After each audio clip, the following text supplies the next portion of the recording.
Gracias por acompañarnos.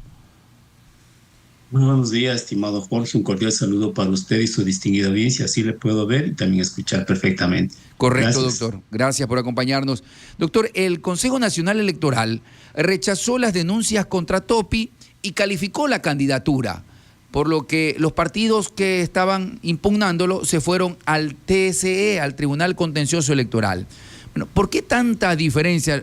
Acá lo aprueban unánime en el Consejo Nacional Electoral y acá en el TSE lo rechazan unánime.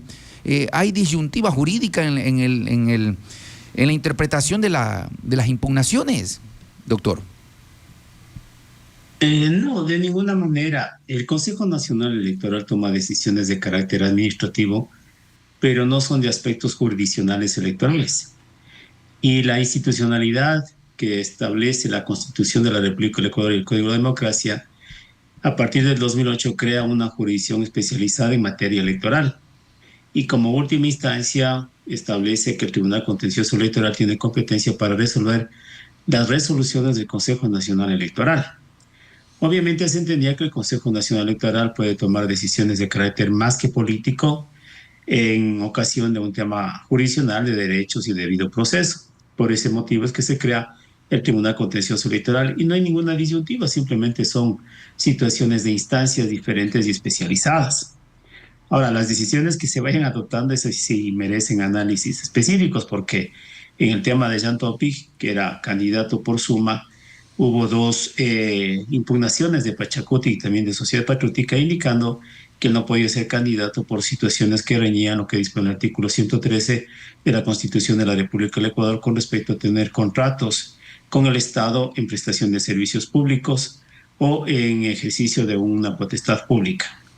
Y de ahí el Consejo Nacional Electoral desechó esas objeciones y en apelación fue el contencioso electoral. En cambio, el contencioso electoral en voto dividido, son 5 jueces electorales, 4 decidieron que revocaban la decisión del Consejo Nacional Electoral y aceptan la no candidatura de Santopi. Hay un voto salvado del juez Muñoz. Doctor, ¿y en cuánto afecta a la legalidad de la resolución que el borrador se haya filtrado antes de que se resuelva? Porque esto se resolvió... ¿Cuándo fue? Pero horas antes ya se filtró el borrador y ya todos los ecuatorianos sabíamos que Topi iba a ser descalificado. ¿En cuánto afecta aquello de que los borradores se filtren antes de que sean realmente sancionados por la autoridad? Bueno, sí, ahora nos corresponde analizar cuál es la resolución del Tribunal Contencioso Electoral. Básicamente sí causa malestar e incomodidad que un borrador se haya filtrado. De hecho, cuando son corporativos jurisdiccionales, hay un ministro o un juez sustanciador quien elabora un proyecto, pero que no es vinculante para los otros jueces, porque haber criterios disidentes o votos concurrentes. Pero sin embargo, ya se anticipaba esta situación en donde yo creo que lo primordial era dar luz de transparencia e imparcialidad.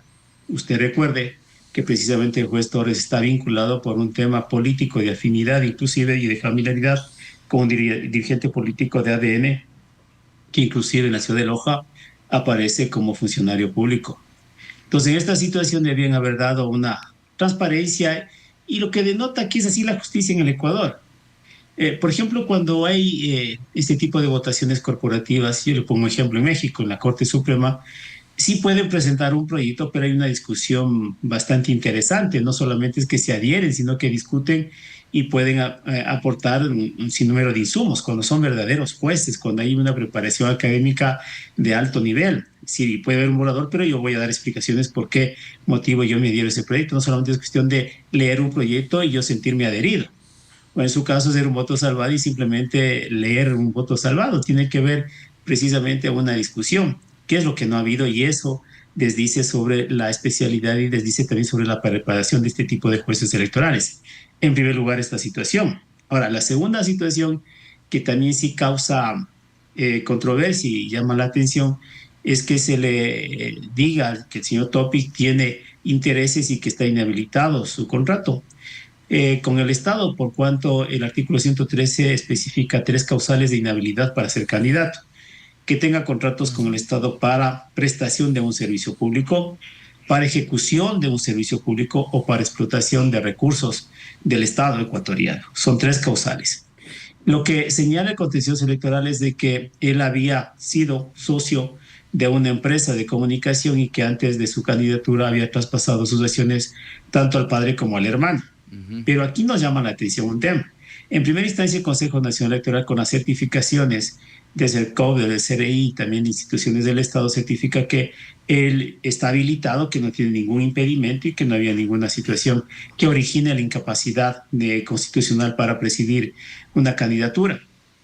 Y aquí yo creo es un tema y lo voy a pensar de forma jurídica, soy abogado por experiencia y por profesión, y en segunda instancia, que es una materia de revisión, que debería haber resuelto en virtud de los elementos que ya tenía. Precisamente el juez sustanciado, el juez Torres, que ha sido impugnado, inclusive se conozco que ya está denunciado por algunos delitos, él de manera oficiosa solicita otro tipo de información a otras entidades. Esto se llama principio oficioso de prueba. Nuestra Constitución y nuestro marco legal establecen que hay un marco de carácter acusatorio, que es un principio dispositivo, es decir, que los sujetos procesales, en este caso Pachacuti y Sociedad Patriótica, debían tener el encargo de precisamente emitir esas pruebas, y no el juez. Porque si no, el juez se convierte en juez y parte. Claro. Él no tiene capacidad probatoria, pero lo hace de manera oficiosa, es lo que a mí me ha llamado poderosamente la atención, que él oficia a otras instituciones del Estado para demostrar, inclusive a la superintendencia de compañías, para ver cómo estaba configurado el paquete accionario, pero aquí no había iniciativa probatoria del juez. Esto está reñido por la Constitución y por la ley. Inclusive el Código de la Democracia sí establece principios, inclusive uno que manifiesta el proelector, que en una decisión siempre va a pensarse en los electores más allá que en la persona que ejerce derechos políticos de elección popular. Aquí se discriminó este tipo de situaciones y se marginó. En segundo lugar, la constancia del Código de Democracia que dice ser accionista o empresario tampoco se coincide, es decir, él es una persona natural que vendió sus acciones y que precisamente no tenía ningún tipo de incapacidad constitucional, pero hace un argumento porque dice el juez Torres que presume que en el futuro nuevamente va a hacerse cargo de las acciones. Una presunción que no tiene fundamentos. Nosotros decimos en materia jurídica es una conjetura. Es decir, yo no puedo juzgar por lo que uno piensa. Claro. Yo no puedo juzgar por las intencionalidades, yo debo juzgar por algo real, por algo certero, por eso se habla de convicción. Y eso se requiere a través de documentos, pero si no tengo documentos simplemente no lo tengo en la vida procesal, más aún en materia electoral. Doctor Poveda, buenos días. Ese tipo de argumentos lo que hacen es descalificarle. Tengo entendido que Suma ya está aperturando la página web para poner a otro candidato. Doctor Poveda, buen día. Lenin Escobar le saluda. Y bueno, y eso es grave, ¿no? De que empiecen a juzgar únicamente por presunciones, y eso sí agrava la situación jurídica en el Ecuador. Bueno, otra de las cuestiones también que habían anunciado, se conoció, es de que el procurador en el cambio del paquete accionario no había sido inscrito donde fue creada la compañía. Era una de las de los justificativos que presentaban. ¿Es valedero aquello? Es un tema muy requisito formal porque se lo puede hacer en cualquier momento. Lo importante es cuál es la inhabilidad constitucional, porque ni siquiera hay inhabilidad constitucional. No hay una prestación de servicio público o la ejecución de un contrato. No existe esa situación. Pues digo que es una conjetura, porque procesalmente en materia electoral lo que había era constancia de un paquete accionario que ya se enajenó. Y aquí hay un tema muy interesante porque el juez Torres habla de los famosos contratos simulados. Y le voy a poner un ejemplo para que me entienda la distinguida audiencia. Cuando yo como papá quiero darle un bien a mi hijo, generalmente no lo hacemos a vía de donación, sino a través de compraventa. Ese, por ejemplo, es un contrato simulado. Pero los contratos simulados tienen dos categorías: contrato simulado relativo y contrato simulado absoluto. Si yo, para evitar que se lleve un fraude a la ley, este sería un juicio colusorio, para que un acreedor me siga en un bien, traslado a otra persona, es un contrato simulado absoluto que debe primero requerirse la nulidad de ese contrato. Mire, un requisito anterior, la nulidad de ese contrato. Pero si es relativo, si es que yo le dono a mi hijo por voluntad, por cariño, por afecto, es una nulidad relativa que en definitiva no causa ningún perjuicio. No nos hace esa diferencia el juez Torres ni tampoco el voto de mayoría. ¿Es relativo o es absoluto? Él está evitando para un acreedor, o qué es lo que está haciendo. Tampoco nos señala. Entonces, en esa virtud, ese tipo de elementos de prueba, como ya le dije, de manera oficiosa el juez solicita y hace una conjetura o un prejuicio indicando que posiblemente en el futuro él nuevamente vaya a ser propietario de esas acciones. Pero claro, la ley es para unos y la ley es también para otros. Usted recuerde que también los códigos de ética y la reforma del Código de Democracia del 2017 establecían no tener paraísos fiscales o dinero en empresas offshore. Por ejemplo, Lazo salió bien salvado, ¿no? Con sus empresas en Panamá. Y hay inclusive una investigación de Panama Papers. Conozco que también Daniel Noboa tiene empresas offshore. Pero claro, no pasa en lo absoluto porque la Contraloría inclusive avaló esos criterios. Todo es cuestión de poder y de cálculo político. Eso es lo lamentable, es decir, que detrás de una decisión, ya vemos lo que pasa con la señora Abad, ya vemos lo que pasa con Topic, que es beneficio a una candidatura y es cuando se ejerce un poder y que lamentablemente los jueces, y es a nivel general, o sea, no solamente jueces electorales, jueces de corte nacional y esta vez es juez de corte constitucional, lo que deciden no es por el ámbito de la constitución y la ley, sino por intereses de poder y políticos beneficiando a alguna persona que en este momento está de candidato. Poveda, buenos días, le saluda Diana Castro. Su opinión, por favor, ahora que tocamos sobre la vicepresidenta también, y es un tema que está en tendencia en el Ecuador, y más que tendencia, agotador incluso para los ecuatorianos. ¿Qué opina usted sobre la delegación que ha dado el presidente a la ministra de Trabajo para, en este caso, aplicar el cese de funciones o la revocatoria, aunque no la suspensión de los 150 días, 150 para la vicepresidenta? Diana, es de vergüenza, es que es de vergüenza. ¿Qué le parecería si el día de mañana yo a un alcalde de nuestra provincia, por no timbrar a las 8 de la mañana, yo solicito que se le suspenda de acuerdo a la LOCEP? O sea, no habría un criterio de seguridad jurídica. Los prefectos, los alcaldes y los concejales tendrían un terror. Entonces, básicamente es un precedente nefasto, y tomando en cuenta que la ministra dice, no, es que yo no fui la que decidió, fue la directora de Recursos Humanos del Ministerio de Trabajo.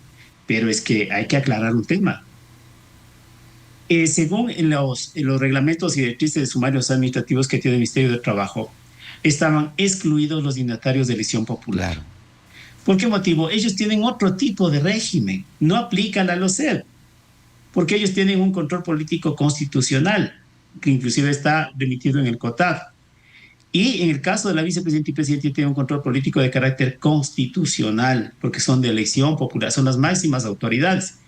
Segundo, la ministra de Trabajo es una subordinada, porque la vicepresidenta en orden jerárquico institucional está por encima de los ministros y secretarios de Estado. Entonces, ¿qué es lo que hace la ministra de Trabajo? Antes de que se inicie el sumario, ella dictamina un cambio precisamente en las directrices de sumarios administrativos del Ministerio de Trabajo. Y le amplía el criterio, es decir, no solamente por los servidores públicos de la LOCEP, sino también de elección popular. Era para que encaje el sumario de la vicepresidenta. Ahora, la vicepresidenta ejerce un cargo por mandato del presidente. Ella no es que tenga el cargo de embajadora, que primero estaba en Israel, luego en Turquía, sino que ella sigue siendo vicepresidente con una función del presidente. El cargo nominativo de elección popular es de vicepresidenta. Pero ahí cometen otro error, porque en la suspensión de 150 días, que también es calculado, no es el tiempo de elecciones y precisamente de la candidatura y los tiempos de campaña electoral, coinciden. Le suspenden como vicepresidenta, no como embajadora.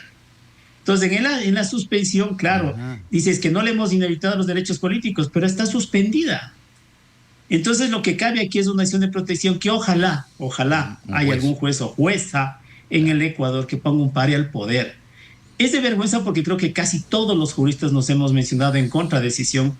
Es un grave precedente. En el caso de Topic, por ejemplo, Almagro, que es muy parco, muy afinado hacia otros sectores que precisamente no son progresistas, también ha mostrado su preocupación, y el presidente de la Relaciones Exteriores ha dicho, no, es que no se entrometan en el país. Pero tuvieron la valentía de meterse en la embajada mexicana, ¿no? Ahí sí era posible entrometerse en el país, para que vean la dicotomía y la doble moral, como saben decir, en este tipo de casos. Doctor Poveda. Pero es una situación que sí pone en duda. Conocemos que la Asamblea va a discutir la situación hoy, y la salvación de la ministra de Trabajo no significa de que ella no ha resuelto. Ella precisamente está en la cumbre de la jerarquía superior de esta cartera de Estado, la que precisamente inició y se involucró para suspenderle en un tema hasta de violencia política en contra de Verónica. Doctor Poveda, muy nutritivo los conocimientos suyos para la comunidad en general. En palabras comunes, quiere decir que el Tribunal Contencioso Electoral, en el caso Topi, resolvió por lo que ellos presumen pueda ocurrir a futuro, porque dice que Jan Topi traspasó sus acciones, estas empresas mantienen aún contrato con el Estado y los jueces dicen que aún él tiene, entre comillas, control efectivo y, entre comillas, que podría ser beneficiario final. O sea, ¿por presunción están juzgando? Cuando dice que podría ser beneficiario nuevamente del paquete accionario, es una presunción, no es una convicción. Peor hablar de certeza, bueno, la certeza no hay en nivel procesal, pero ¿qué documentos me amparan? Simplemente lo que yo pienso, lo que yo elucubro. Cuando no hay una constancia procesal a través de una prueba y el juez tiene un conocimiento privado, eso está vedado para el juez. No puede decir, es que yo escuché, es que yo creo. No. ¿Cómo demuestro? ¿Cuál es mi certeza? ¿Cuál es mi convicción? Y si no tengo prueba al respecto, evidentemente lo que hago es generar un tipo de conjetura y no un tipo de convicción que necesitamos en materia procesal y más aún en materia electoral, porque los derechos políticos vienen en doble vía. No solamente es del señor Topi, sino de los electores que están confiando en una candidatura. Es decir, el perjuicio no solamente es para el candidato, el perjuicio también es para el ejercicio de la ciudadanía. Pues que cuando existen este tipo de procesos de conocimiento político, lo que hace el efecto también es del derecho político en reversa para los electores. Tengo una pregunta ciudadana. ¿Cómo es que Topi pudo ser candidato hace un año y ahora no puede? Bueno, es el criterio del ciudadano común, ¿no?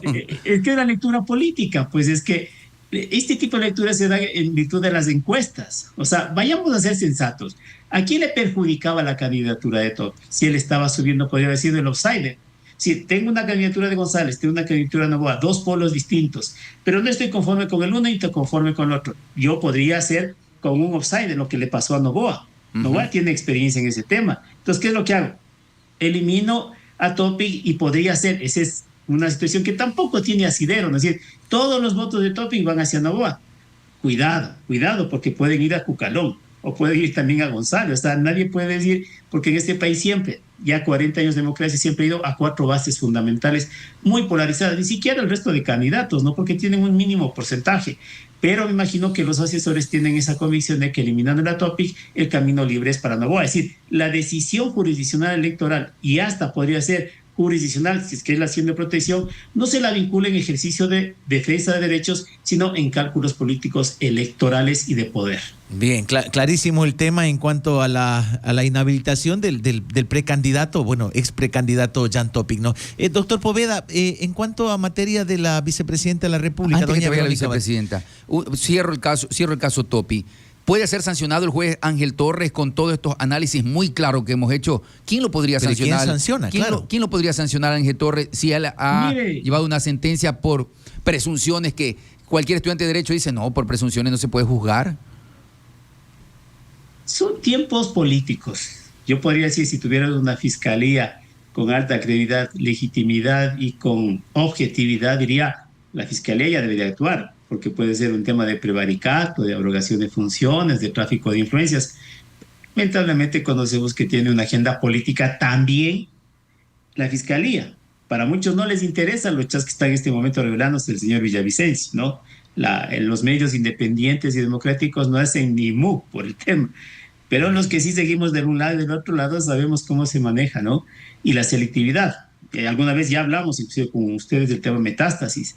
Entonces, la situación es de que si hubiera institucionalidad, si hubiera una fiscalía, jueces que no tengan compromiso con el poder, esto de forma inmediata tendría que ser ya recurrida, inclusive en materias constitucionales. La Corte de Constitucionalidad debería haberse pronunciado, pero lamentablemente todo está al servicio del poder y por eso es que nos hablan de un Estado fallido y una vergüenza hacia afuera, ¿no? Una vergüenza hacia afuera porque el tema de la señora Abad a través de un sumario administrativo deja un grave precedente. Ya le digo, el día de mañana también pueden poner una denuncia al señor Noboa diciendo que no cumple sus funciones, que pasa más viajando sin hacer agenda oficial ni tampoco defender al país. O lo mismo le puede pasar a ustedes con su alcalde o a quien atacó con el alcalde o con la prefecta o el prefecto. Claro. O sea, mañana se puede ocurrir a cualquier persona y se puede imaginar que es un dignatario de elección popular. Por eso digo yo, que lo más óptimo siempre será la revocatoria de mandato en principios democráticos, pero como se encuentran este tipo de leguleyadas y de precedentes, mañana puede también ir en contra de ellos, ¿no? Porque ahora les sirve a ellos, pero mañana que no tengan poder puede ser en contra también de ellos. Eso habría que pensar muy bien.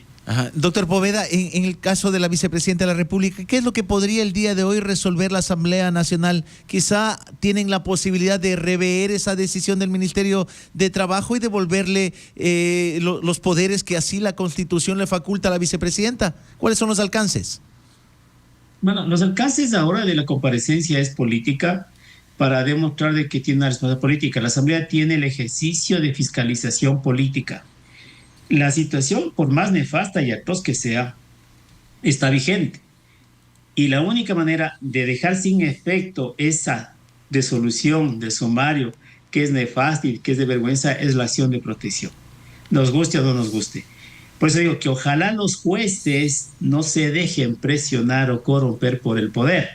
Mire usted, la misma señora Núñez, ministra de Trabajo, dice, es que yo actué en virtud de una acción de protección porque la señora Abad ya había presentado una acción de protección.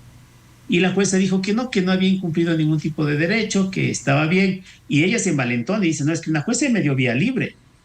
Es cuando tienen todos los poderes cooptados. Por eso yo creo que el tema de la Asamblea es político, responsabilidad política de la ministra, pero eso no es que deje sin efecto la resolución. La única forma de la resolución es a través de una instancia administrativa que podría ser una apelación, pero que le compete a la misma ministra de Trabajo o, de forma efectiva, como jurista lo digo, una acción constitucional, pero con jueces independientes, en primera instancia. Porque esperar una segunda instancia demoran años. Acciones constitucionales, capaz que ya el señor Noboa ni siquiera está de presidente, o capaz que él está reelegido sin vicepresidente. Claro. Doctor, queremos agradecerle por acompañarnos. Muy, muy importante este diálogo. Lo vamos a colgar en nuestra página para que los profesionales del derecho y los estudiantes de derecho se nutran del conocimiento de usted, que es muy valioso para la comunidad. Un buen día para usted, doctor Poveda.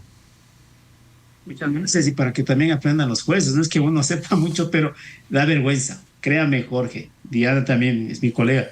Créame que sí da vergüenza, que no debería hacer ese tipo de situaciones con cálculos políticos y que salgan orondos a manifestar y a respaldar. Así como hay ustedes críticos, como medios de comunicación, hay otros que en cambio upan este tipo de situaciones, todo generado por el odio. Ya basta del odio. O sea, estamos en toda esta situación por una polarización inadecuada e infame. Muchas gracias y buen día. Un buen día, nos acompañó el doctor Carlos Poveda Moreno, jurista constitucionalista. Ha hecho un importante análisis, ha hecho un importante análisis del tema de Topi, ¿no?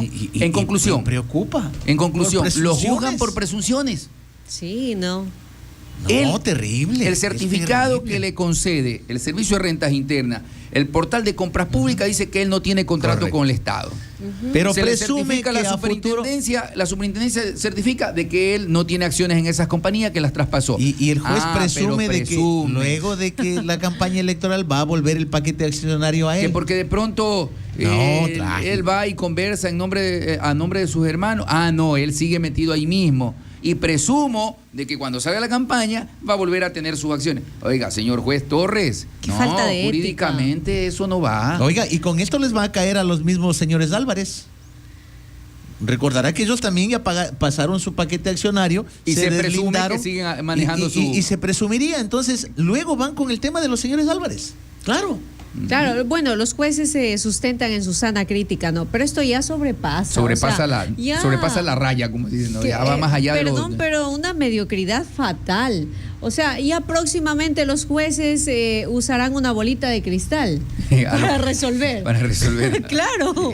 Son dos casos que hemos analizado esta semana. Sí. El caso de la vicepresidenta y el caso de Jan Topi. ¿No? Los dos están fuera de tono jurídicamente hablando. Claro. Y si hay algún abogado que diga lo contrario, le abrimos los micrófonos para que lo diga. Y aquí no se trata si está del un lado o del otro lado. Creo que es aquí la defensa de la democracia y de las acciones jurídicas que se debatan con. Esta semana hemos dialogado con el doctor Patricio Córdoba, jurista constitucionalista, y el doctor Carlos Poveda. Y los dos han enfocado, y insisto, si hay algún profesional de derecho que sustente que lo hecho por la ministra de Trabajo y que lo hecho por el Tribunal Contencioso Electoral es correcto, vea, le abro los micrófonos, venga, explíquenos por qué cree que es correcto. Claro. Pero que se juzgue por presunciones, porque es que es clarito la sentencia, dice, lo tenía por aquí este dato, donde es clarito la sentencia, dice, existe un presunto, dice.